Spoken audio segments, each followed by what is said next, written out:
Welcome to the Prime Health Podcast with your host, Dr. Derek Barron. Dr. Barron interviews doctors, wellness experts, and healthcare leaders who are revolutionizing how we approach health and longevity.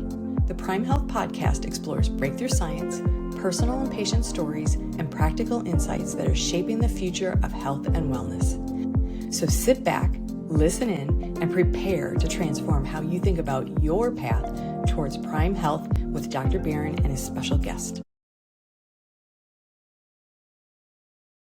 Hello, my name is Dr. Derek Barron, and welcome to another episode of the Prime Health Podcast. We interview doctors, nurses, wellness experts, and healthcare leaders who are revolutionizing how we approach health and longevity. We explore breakthrough science, personal and patient stories, and practical insights that are shaping the future of health and wellness.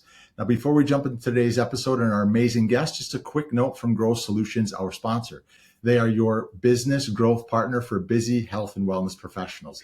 So in your business, we look to eliminate your biggest headaches, such as new patient, new client generation, improving communication amongst your patients or clients. And we try and smooth out processes, systems, and operations using AI frameworks. So Growth Solutions is not just a vendor, it's your partner in growth for your business. So if you've ever said this to yourself, I'm too busy to grow, too slow to scale, or too overwhelmed to fix it, we can help you. Just drop the word growth in below or feel free to reach out to me on LinkedIn or any of the social profiles. So let's dive into today's episode and highlight our star of the podcast. It's Dr. Shideh Shafie. I'm pleased to introduce Dr. Shideh Shafie, a board-certified emergency medicine physician, high-performance coach, and founder of a coaching practice dedicated to helping high-achieving professionals thrive. With nearly 2 decades of experience training adult learners to perform under pressure in clinical environments, Dr. Shafie now works with leaders, physicians, and entrepreneurs to help them expand their impact without sacrificing their well-being. And that's super critical and important. Her coaching integrates neuroscience, systems design, and value-based leadership to support meaningful growth. She's been featured on Kevin MD, Fast Company, and recently delivered a keynote titled Leading Without Breaking at the Association of Leadership Professionals. Her clients describe her as a strategic thinking partner who helps them move from high functioning to truly high performing. That's pretty cool. With clarity, alignment, and a renewed sense of possibility. Dr. Shafie, welcome to the Prime Health Podcast. Thank you. Thank you for having me. I'm excited to be here. Absolutely. So we had a little chat before. You are extremely busy in many facets of your life, but I want to come back to what was a reason? Was there something that triggered you in your life to go into medicine originally? Yeah, as a kid, I actually had some health problems, and I had a problem called vesicular reflux, which is like when you go to the bathroom and you urinate, your urine reflexes back towards your kidneys. Normally, in a normal functioning bladder, that closes off. There's some muscles in the trigone of the bladder. I'm getting really technical here, but it closes off to your ureter so that it doesn't reflex backwards. The problem with it reflexing backwards is that some of it gets stagnant and can cause infections and can cause kidney scarring. It's a big deal. So I had that problem. So I was on antibiotics for a long time, on and off, and then they went to surgery. And my mom and dad actually had a lot of wisdom, and we lived in a great town with a wonderful acupuncturist. And so when I was like 12, I started seeing an acupuncturist on top of everything else that we were doing. And it started like 3 times a week, and then it like gradually came down to less than that. And I had grade 4 and 5 reflux, which is very unlikely to resolve, but it resolved. I also know all the data because I'm a MD. So it was like kind of cool. And so I was fascinated with the healthcare system and how you can like really change people's, outcomes in lives. So I think that was probably the formative experience that was kind of like, oh, this is like a great way to help people. And I loved my acupuncturist. I actually wrote to him a few years ago about just like how I learned so much about bedside manner from how calm and healing he was. So then once you decided that, hey, I'm going to go into medicine, what field did you eventually take, a majority of your life active into? Initially, I was going to become a pediatric urologist because that's the kind of doctor I needed. Also, when I was a second year medical student, I was at Dartmouth and Brown. It was a joint program. So I knew I was doing my clinical stuff at Brown. So I wrote to the head of pediatric urology at Brown, and his name was Dr. Caldamone. And he is like I still consider him one of the highest mentors of my life. Like he's just when you think of a doctor and how a doctor should act and behave, like he is it. Like he's kind. I remember working with him in clinics where he had patients who had very low levels of education. And he's like, obviously has to explain these very complex surgical things. And he just had so much patience and kindness. And he like did all this service work in the world. He's just like an amazing human. So I was like, obviously I want to be him when I grow up. So I signed him to, and so I ended up applying and got into urology, which was like quite competitive. Then I realized I love talking to people. And when you operate, you don't actually talk to a lot of people. I think I loved him and what he, like that world so much, but I had loved everything in medical school. Like there was not a rotation I didn't like. And so I ended up actually talking to him after doing a year and a half into it, of it. And I said, I could do this, but I just like don't think this. And he actually helped me. He's like, I want you to be happy in your career. So I ended up switching to emergency medicine, which if you like, some people have told me before that like you're a fish in water here. Like it is really like my environment. Like I love emergency medicine. It's so fun. It's so challenging. It's intense. And you get a little bit of everything, which I really like. And you have to build rapport with lots of people really quickly, which I love. I love meeting new people and hearing their stories. So, yeah. So then there's, going from an emergency room physician, something had to trigger you that said, hey, this is great. I love it, but something's got to change for you to make that shift of going into high performance coaching. What was there? Was there a trigger there? So I ended up getting my own coach my first year as an ER resident because I ended up like having a massive head trauma. Like the day after my wedding, I fell at the Taj Mahal. My husband's Indian. We went to India. Long story short, I fell. I had a massive head trauma the day after my wedding. So my honeymoon was spent with a airlift out of Agra to Delhi, which is where his family lived. 2 weeks in a neuro ICU and like a regular hospital bed. And then 6 weeks living with my mother-in-law, my husband of a day, his grandmother, and my mom under one roof. Best honeymoon ever. Like 5-star honeymoon. And so we go back to New York. At that time we lived in New York. And like my husband's like a lawyer and he's like early in his law career. I'm resident. I'm just going to like put my blinders on and work all the time. And that's what he did too. And my mom was like, that's not how you solve every problem in life. Like working hard doesn't solve all the problems. So she was like, talk to this guy. He's a healer coach person. And I'm like, okay, fine. Like I was resistant, but I learned so much from him. So I like had my first coach and I was like, oh, there are other tools other than just like working hard all the time. Yeah. And like learning how to like process trauma, anger, all the emotions, all the stuff, like things I didn't even know.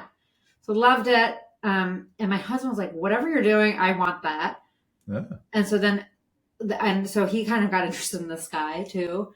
And then like 2 years after I finished my training, he offered a training program where you could learn with him. And I said, I'm going to do it. So it was like one long weekend a month for a year.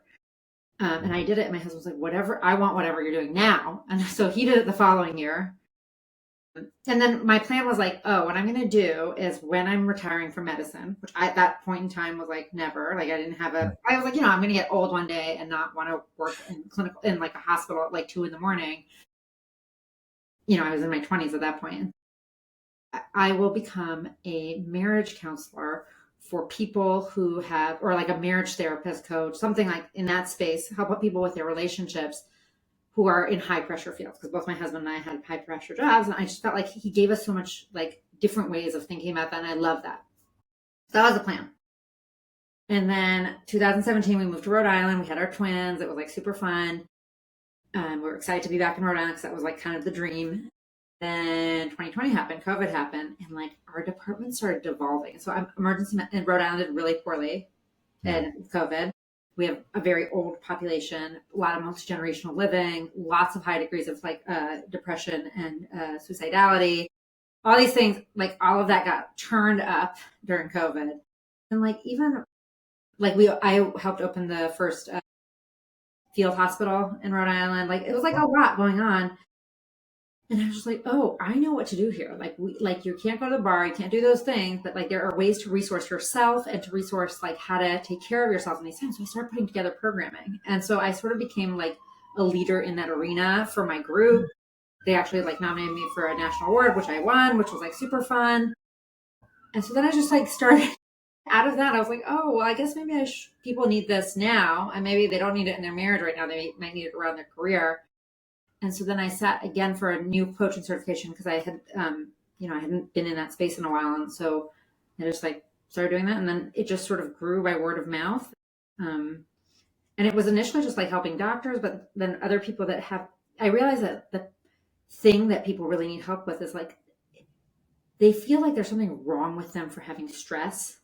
Right. And so but really stress is just like a byproduct of having a life that has a lot of meaning and values. And so when stress comes up as a result of that, you don't want a cardiologist that never has stress, right? Like if you see an EKG with a heart attack, you want to have a little bit of a stress reaction. So everything gets you don't want them to live in stress. Yeah. But they gotta stress is just like an alarm clock. So imagine if your fire alarm in your house is going off. You want to react to it, but you don't want to hear it blaring all day long. And so I sort of teaching people a little bit more about that and how stress affects their body. And so 3 years ago, I didn't completely leave medicine. I still practice as a physician 2 days a week. I work in FQHC model, which is a federally funded health center. And I actually sat and studied and got recertified as a lifestyle medicine physician too, because I just really think that that knowledge base is really important about when we think about our health and how we think about our performance, because we want to perform well, but we also want to be present to our life, right? It's not just about performance, right?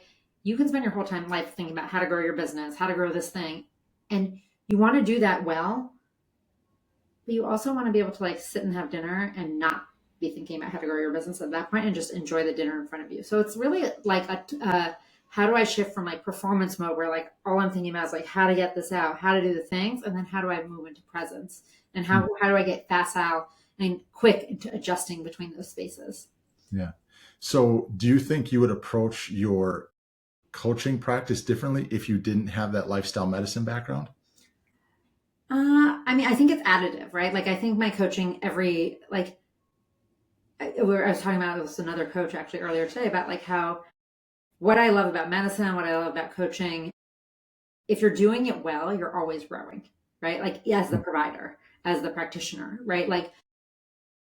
If you think you're done, you're probably not that good at what you do. And I don't mean that to be a jerk, but it's every layer adds. So I'm always adding new techniques, I like breath work. That's a newer thing for me. I love somatics. I like learning all of that stuff and just incorporating what makes sense. Yeah. Yeah. One of the scariest people in the room is the person that says, I know that, and I don't need to know anything more. Mm-hmm. They're not willing to open a book, listen to a podcast, listen to somebody else, expand their horizons. So I'm glad that you're always on that learning curve. It's the bell curve hopefully for you. It doesn't come down too often. It's staying on that upswing, which is good. And that's beneficial. It makes you feel alive too. I love learning. Yeah, absolutely. So how do you explain to the physicians you work with or the entrepreneurs, whoever it may be, the importance of leadership and how that can impact their practice or their business life? So I talk a lot about what leadership is first, because I think a lot of people are a little bit, they kind of are, there's so many different ways about thinking about leadership. And I think about leadership sort of as stewardship. And stewardship is responsibility, but it's also, it's responsibility with this added layer of care, right? For example, if you are responsible for taking out the garbage, for example, and you are a teenage boy that's disgruntled with your mom, you just throw it out and it's out, right? But if you are doing, so that's you're responsible for it. But if you're doing it with care, right? You might be carefully place it, make sure the lid of the trash can is closed properly, make sure the trash can's at the curb, wherever they're going to pick it up, right? That's responsibility with care. And it's a little bit different. And so when I think of leadership, it's stewardship. So this idea of responsibility with care, and it comes in multiple, and it's responsible with care for multiple different layers, right? So it's first of all, we have towards our clients, right? So the people that are dependent on us in some way. So it can be your clients, your people that you employ that work underneath you. There tends to be a hierarchy in that relationship. That's one group. Then there's our peers, right? Those are people that we are sort of equal to. So it might be another colleague, but we may not care for them physically or practically, but we may care for them emotionally and there's also financial care, right? Financial care is often done also for the people that are dependents, even in our clinical practices, right? Like if you have a nurse, you're generating the income to pay her salary. So it's really important to be thoughtful about how to do that, and how to value people. And then there's our personal circle, right? Like that happens. And then there's our communities and our vision of like what we think the world should look like, or our missions. And so there's all these layers of leadership. And the first step is understanding like how much you're holding and why you're getting set off, right? Like why it's hard for you to unhook. And I think sometimes just breaking that down, you can understand like, okay, right now, I am giving leadership in this part of my life and in this way. And it's okay to put this down for a second because now this other arena needs it. And being honest about that. Because I think one of the common problems I see for people that comes up a lot is like, people are really hard on themselves when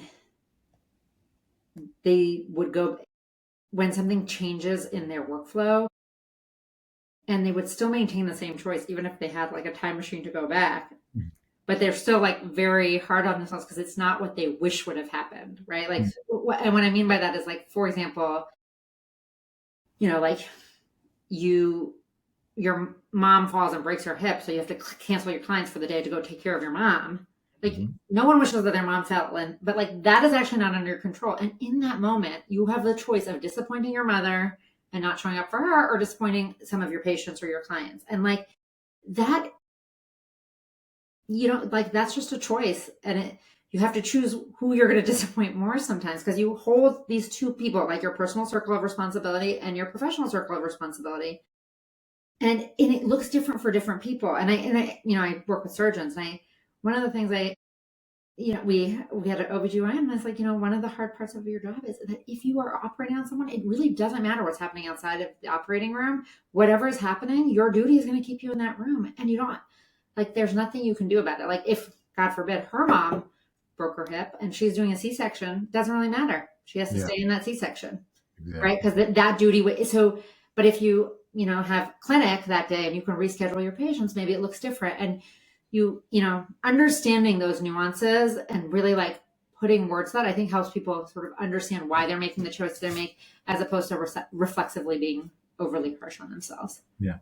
So as give me kind of a backdrop as to, the funnel of people that come into your practice, physicians, attorneys, high performers. Like what does that look like for you? If you can put a pin on each one of them, what are kind of the variations of your clients? They're people who, I think if you looked on paper, you would say they're very successful, all of them. And they are very successful, but they're either want to take on something else, want to take on another project, or there's a part of their life that they want to sort of unlock or shift. And they haven't been able to get there. They can't figure out why they're not being able to fix that part. Like that's often a common thing. Like I can think of one of my most recent clients, like he super smart guy doing all this incredible work, and he really wanted to change his job, and he was kind of done. And I've had multiple clients who want to rage quit at their jobs. That is, and we're like, but they know that that's like not the right way to go about it. And so really structuring that movement has been really helpful. I've had people who like, you would never, they just like want to take on a goal that is like a personal goal, right? Like maybe being more present with their family. That's actually a very common one for men. I actually realized that presence is one that a lot of my male clients tend to want to work on, is that they want it comes in different formats. They say, I don't want to do this as much at home. I want to be more whatever at home. But it comes out to presence, like being able to turn off their responsibility all the time. In the variations that you see, and I think it's important. It's like somebody can benefit from a counselor. There's nothing wrong with seeing a counselor. Someone can benefit from a coach. They either don't feel that it's a fit for them or they don't quite understand it. What are some of the main misconceptions that people would see about, hey, I'm a surgeon, I'm an attorney, I'm a high C-suite individual? What are the misconceptions that they think that coaching isn't a good fit for them? So I think thanks to the world and corporate America, like sometimes people are only given coaches for remediation. right? Like if someone's an underperformer in their charting, this is common in medicine anyways. If they're underperforming in charting or they have anger management issues, they get a coach.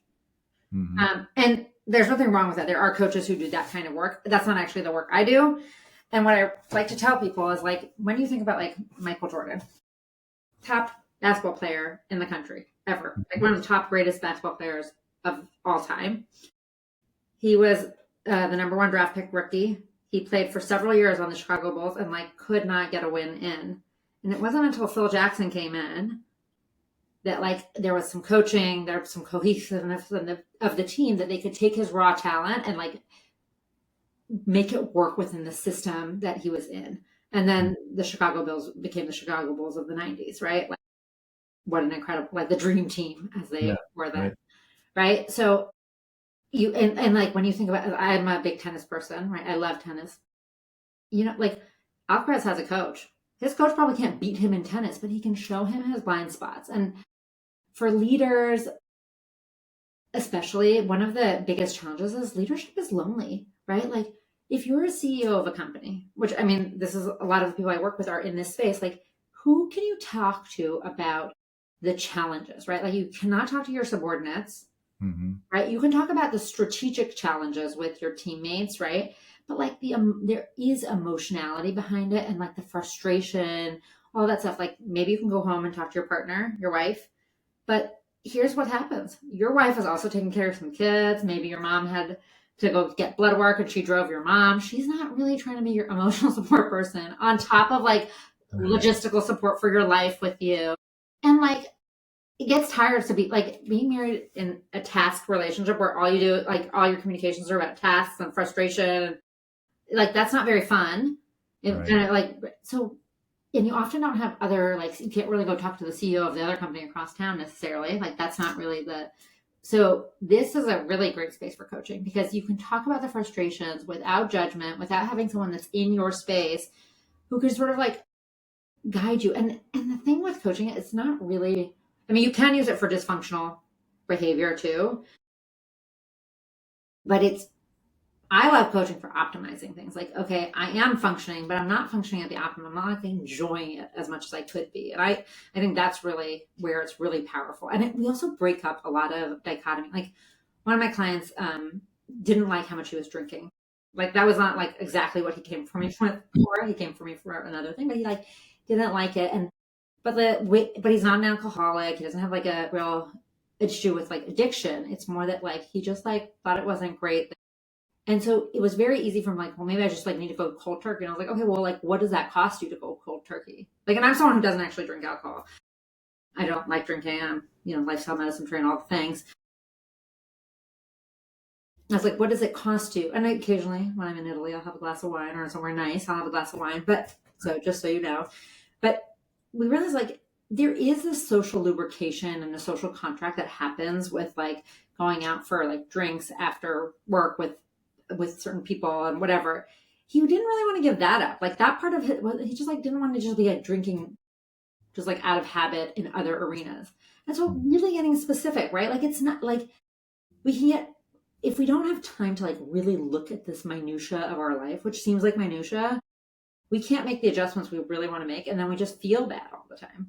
When we don't need to feel bad, we can just make the actual adjustment we need to make, which might be like, I don't drink while I'm at home, but if I go out for dinner, I have a glass of wine with people, like I would like to have a glass of wine with my steak. Great. And that's what we do, but we just bring consciousness and intentionality to all of the areas of our life.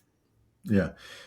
Doing anything cold turkey for the most part isn't always good. And it's great to be able to speak that through. Like, what's the reason you think cold turkey is the choice to go? Or what about if we do these modifications?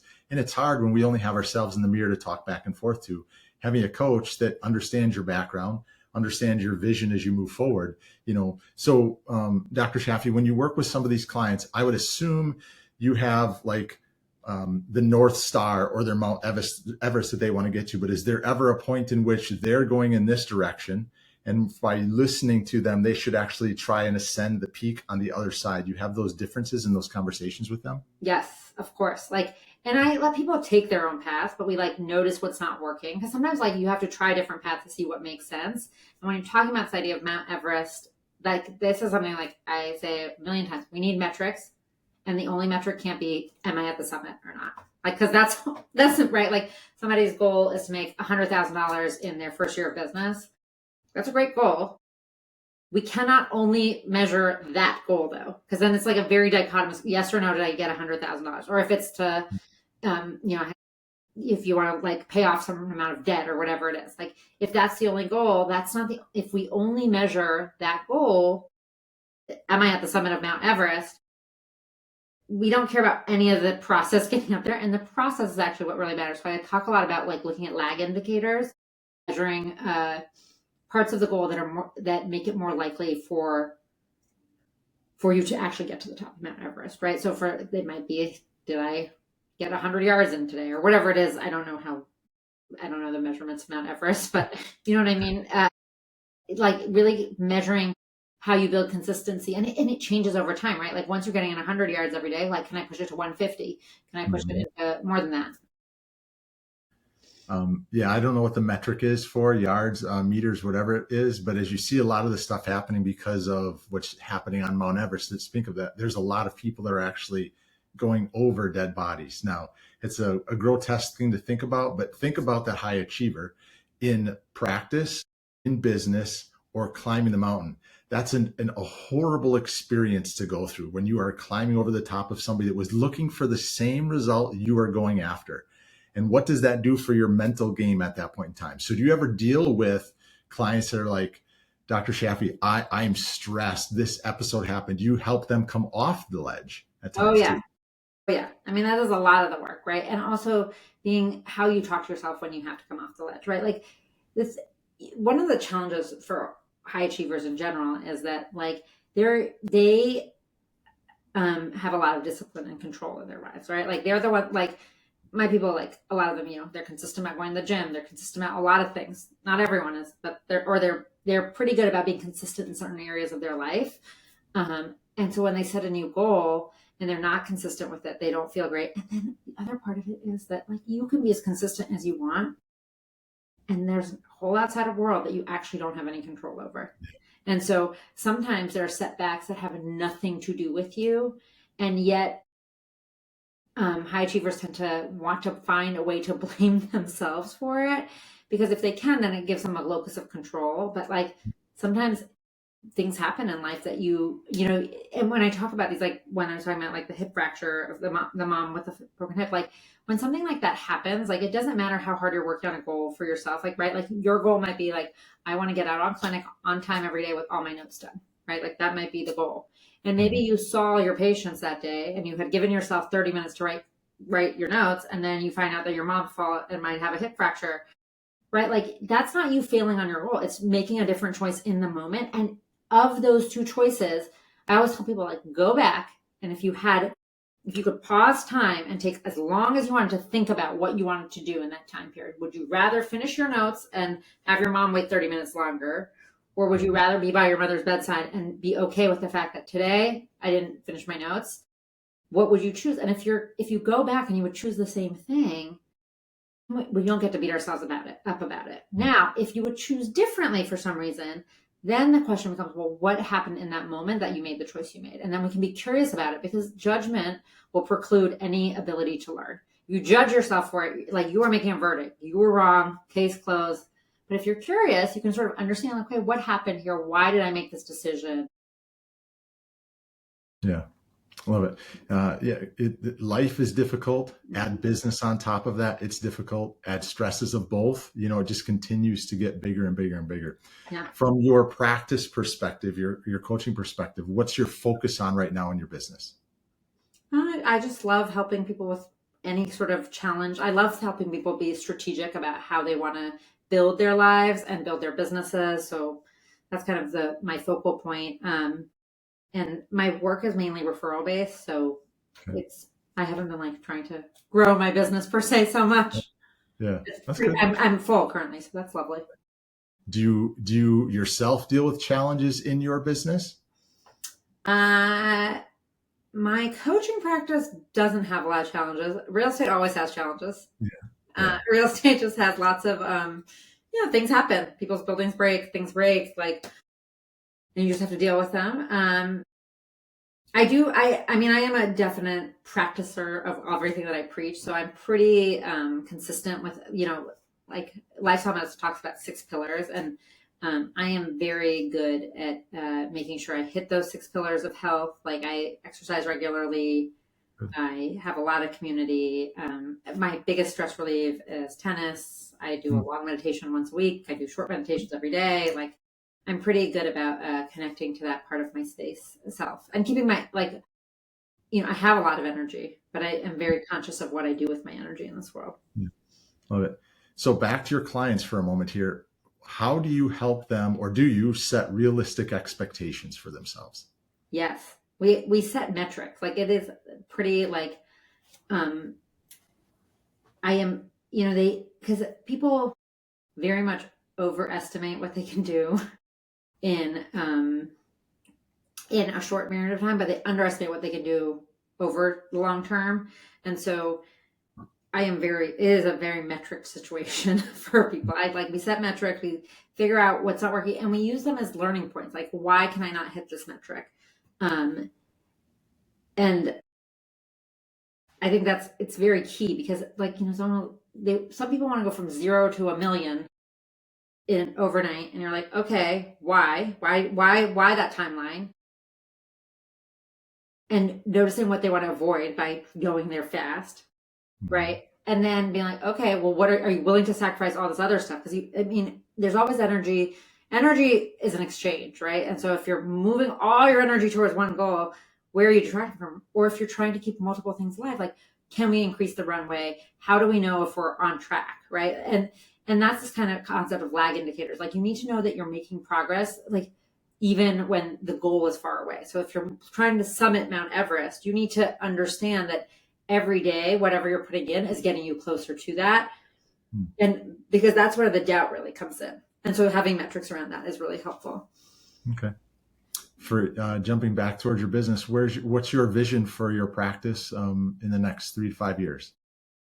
I think I will continue the one-to-one work. I love one-to-one because I think, as I said, leaders are lonely, and there is something about not necessarily wanting to have public vulnerability. So I know I love group coaching a lot. So I do want to start a group. I did a group for a while that was really fun around leadership. And when that group came to a close, I thought, okay, at some point I'll redo this again. I'd love to do something like that, where there's sort of a self-workshopping model, and you can come to the group coaching sessions for leaders and high thinkers about just understanding all of this. So I'd love to build that. But in the meantime, I'd still concurrently would love to do one-to-one, because I think I am like this. I don't like to put all of my stuff in front of everybody. One trusted individual I love. And I think we can go a lot deeper that way. I think when we do the group programs, like, you can self-reflect, but I'm not going to raise my hand to share all my Ethan or whatever in front of everybody. That's not who I am. So I'd like to create a program for people to sort of self-study, but have group interaction, but continue to do the one-to-one. I love one-to-one work. Yeah. That's got to be fairly rewarding. Just like coming out of the ER when somebody came in screaming, they're in pain, they're, having difficulty. And when your shift is done and they're done and they're leaving and going home, that's a rewarding situation. Because as an ER doc, not every day do you come out with a reward of wins all the time. It's a lot of not necessarily failures, but bad circumstances that come through the doors. Yeah. So as a high performance coach, Shideh, what would you say is your differentiator? What makes you the best high performance coach, and why should people reach out to you? I think I am very individualized. It's not a cookie cutter approach. We are going to get into the weeds of your life, and I'm also tough, right? Like, I'm an ER doctor. I am used to belting out orders. I will push you. I will push your thinking. I think the people that are attracted to working with me often tend to have stronger personalities. I get a lot of male clients. I think from that reason, they have this sort of very alpha energy, and sometimes a lot more sort of softer, huggy wuggy environment is not for them. They need a little pushing, and they want to be pushed back, and they want their thinking pushed on. I think I'm really quite excellent at working with people like that, because I'm not easily intimidated. I will You can say whatever to me and I will push you back on it, and I will make you think about it a little bit more, and keep you consistent. I will keep you honest. Yeah. The diamond doesn't become the diamond with a little bit of pressure. Yeah. So having that, we give ourselves internal pressure, but having somebody else on the outside directing us with pressure is a great way to do that. So I'll share all of your links, but how would you like people to reach out to find you? The best way to find me is on my website, which is just my name, www.shidehshafie.com. Okay. I'll make sure again to ask that. So as I leave here, the last question, the podcast is called the Prime Health Podcast. Now, Prime Health means many things for different people. It's optimal physical and mental well-being. To me, what's your definition of prime health? So, I mean, as I implied earlier, I am pretty regimented in my prime health situation. I think having presence for your life is that. And the way I make sure I do that is having enough time with my family. Like, I love family time. I need movement every day. I have to move my body every day, and I need a place to center every day. And I'm pretty also clean about clean eating and making sure you're eating healthy, nutritious meals. So for me, prime health is just having the presence of life to know what you need in your life and to be able to be present for the ones you love. That's great. Well, thank you for sharing that, Dr. Shafie. I appreciate you taking the time out of your day. Hopefully we didn't cut into a tennis match for you. I would hate for that to be the case, but if it is, I'm sure you'll win when you go back. I always tell people at the end of these podcasts, like, I learn a lot from people. You are someone with high integrity and somebody that's looking for change in their life, in their practice, in their business. I would suggest they, reach out to find you. I know that you're booked at the moment, but at some point in time, it's beneficial. But sharing this is important for the people that are listening. If you are eating dinner and you speak to a family or friend and they're going through a change, but they're just not sure how to do it, reaching out to you is an option for them. You've got a friend or a family member that's struggling in a business or just struggling in life. Having somebody else out there besides the mirror is a great way to do that. So I appreciate you sharing that. Of course, I'll be selfish and say share the podcast. We'd love it if you subscribe, all that kind of stuff. But until next time, it's really, remember, wellness is a journey that we're all on together. Whether you're taking charge of your own health or someone else is helping you get to that point, every step forward matters. Dr. Shafie, again, I appreciate you taking your time to be here with us. I'm sure both of you and I are committed to achieving our prime health journey. Thank you again for your time. Thank you. Thanks so much for having me.